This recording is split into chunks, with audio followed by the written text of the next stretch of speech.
Hello class, this is Joe Johnson, ED560 Mindful Leadership, Assignment 7, Part 1, Seeing the Big Picture.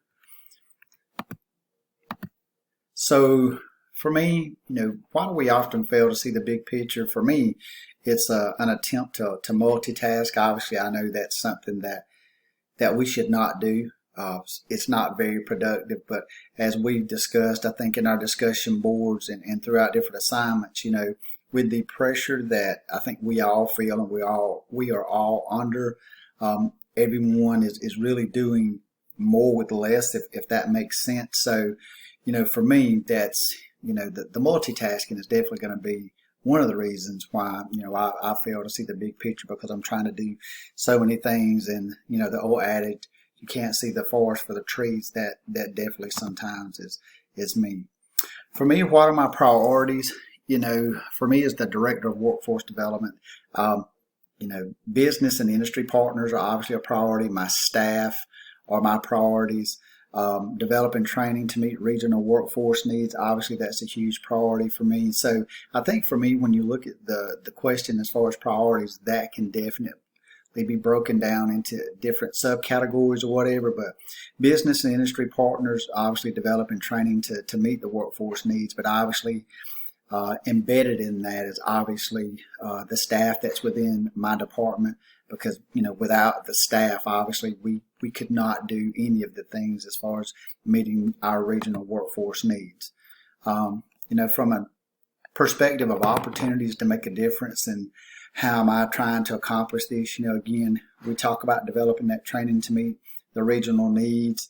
I have to be mindful of what our regional needs are from a business perspective. From that being said, for us, kind of in the South, if you will, the workforce needs may be and most oftentimes are much different that are in Central or even North Alabama.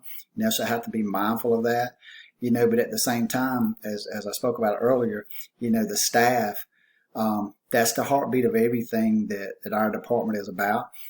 Making sure that I'm, there for them, understanding them fully, being fully engaged when we're talking or in meetings or having discussions. So again, they are always at the heart and the center of everything that we do. Have I reached my full potential, and why and why not? For me, I definitely don't think so. For me, I'm fairly new to this position, about 3.5 years. For me, many things that I'm trying to improve upon, but probably one of the biggest things is being a better communicator to my staff most of the time. I really get tunnel vision when I'm looking at our needs from a region as far as the business and industry needs. And unfortunately, oftentimes I forget about our staff. I just assume that they're professionals and they're going to carry on, sometimes forgetting that I need to be there for them. So again, I have to be fully aware, and for me, stop being so much of a doer, if you will, and definitely be more of a leader.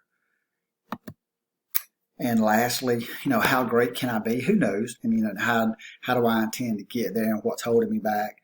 Again, for me, it's all about being that leader, being there for my staff.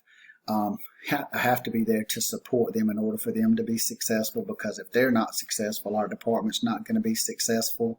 And I think just overall being more of a mindful leader in general, again, and for me, that's going to go back to not, just be more than just a doer, be there for my staff. So that is definitely one of the things that is going to be really key.